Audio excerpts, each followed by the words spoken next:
On the Northern Ice by Elia Wilkinson, Peattie. The winter nights up at Sault Ste. Marie are as white and luminous as the Milky Way. The silence which rests upon the solitude appears to be white also. Even sound has been included in nature's arrestment, for indeed, save the still white frost, all things seem to be obliterated.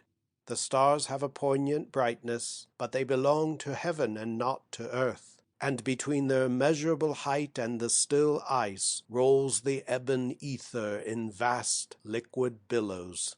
In such a place it is difficult to believe that the world is actually peopled. It seems as if it might be the dark of the day after Cain killed Abel, and as if all of humanity's remainder was huddled in affright away from the awful spaciousness of creation. The night Ralph Hagadorn started out for Echo Bay, bent on a pleasant duty, he laughed to himself, and said that he did not at all object to being the only man in the world, so long as the world remained as unspeakably beautiful as it was when he buckled on his skates and shot away into the solitude.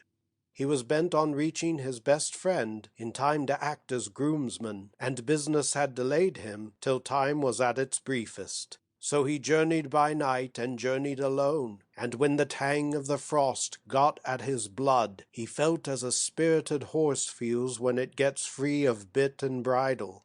The ice was as glass, his skates were keen, his frame fit, and his venture to his taste. So he laughed, and cut through the air as a sharp stone cleaves the water. He could hear the whistling of the air as he cleft it. As he went on and on in the black stillness, he began to have fancies. He imagined himself enormously tall, a great Viking of the Northland, hastening over icy fjords to his love. And that reminded him that he had a love, though indeed that thought was always present with him as a background for other thoughts. To be sure, he had not told her that she was his love, for he had seen her only a few times, and the auspicious occasion had not yet presented itself.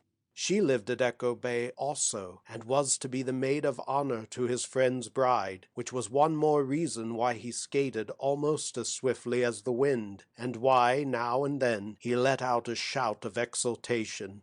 The one cloud that crossed Hagadorn's sun of expectancy was the knowledge that Marie Beaujeu's father had money, and that Marie lived in a house with 2 stories to it, and wore otter skin about her throat, and little satin-lined mink boots on her feet when she went sledding. Moreover, in the locket in which she treasured a bit of her dead mother's hair, there was a black pearl as big as a pea. These things made it difficult, perhaps impossible, for Ralph Hagadorn to say more than, "I love you." But that much he meant to say, though he were scourged with chagrin for his temerity. His determination grew upon him as he swept along the ice under the starlight. Venus made a glowing path toward the west and seemed eager to reassure him. He was sorry he could not skim down the avenue of light which flowed from the love star, but he was forced to turn his back upon it and face the black northeast. It came to him with a shock that he was not alone. His eyelashes were frosted and his eyeballs blurred with the cold, so at first he thought it might be an illusion. But when he had rubbed his eyes hard, he made sure that not very far in front of him was a long, white skater in fluttering garments, who sped over the ice as fast as ever werewolf went. He called aloud, but there was no answer. He shaped his hands and trumpeted through them, but the silence was as before. It was complete. So then he gave chase, setting his teeth hard and putting a tension on his firm young muscles. But go however he would, the white skater went faster. After a time, as he glanced at the cold gleam of the North Star, he perceived that he was being led from his direct path. For a moment he hesitated, wondering if he would not better keep to his road, but his weird companion seemed to draw him on irresistibly, and finding it sweet to follow, he followed.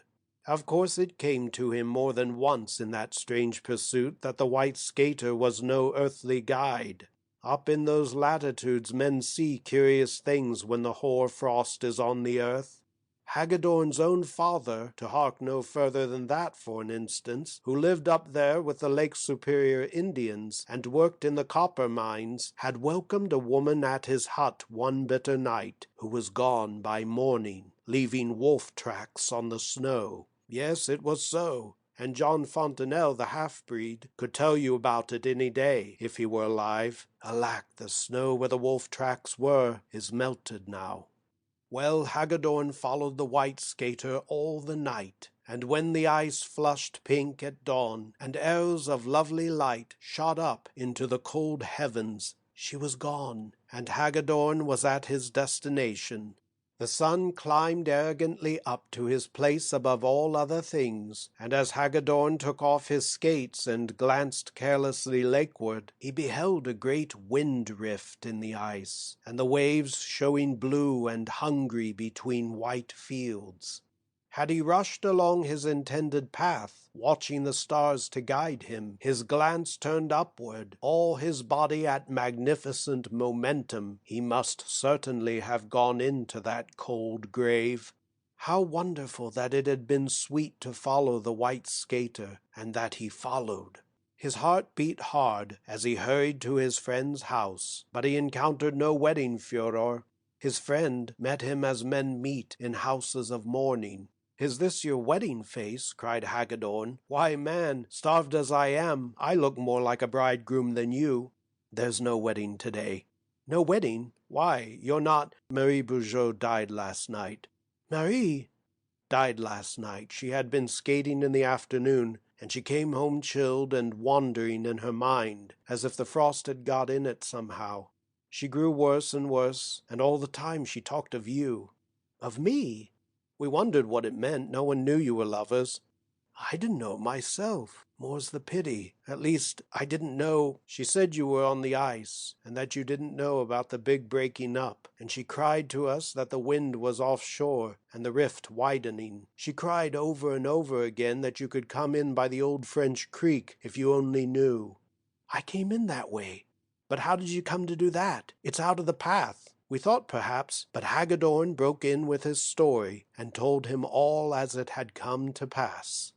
That day they watched beside the maiden, who lay with tapers at her head and at her feet, and in the little church the bride who might have been at her wedding said prayers for her friend. They buried Marie Bugeaud in her bridesmaid white, and Hagadorn was before the altar with her, as he had intended from the first. Then at midnight the lovers who were to wed whispered their vows in the gloom of the cold church, and walked together through the snow to lay their bridal wreaths upon a grave. 3 nights later Hagadorn skated back again to his home. They wanted him to go by sunlight, but he had his way, and went when Venus made her bright path on the ice. The truth was, he had hoped for the companionship of the white skater, but he did not have it. His only companion was the wind. The only voice he heard was the baying of a wolf on the north shore. The world was as empty and as white as if God had just created it, and the sun had not yet colored, nor man defiled it.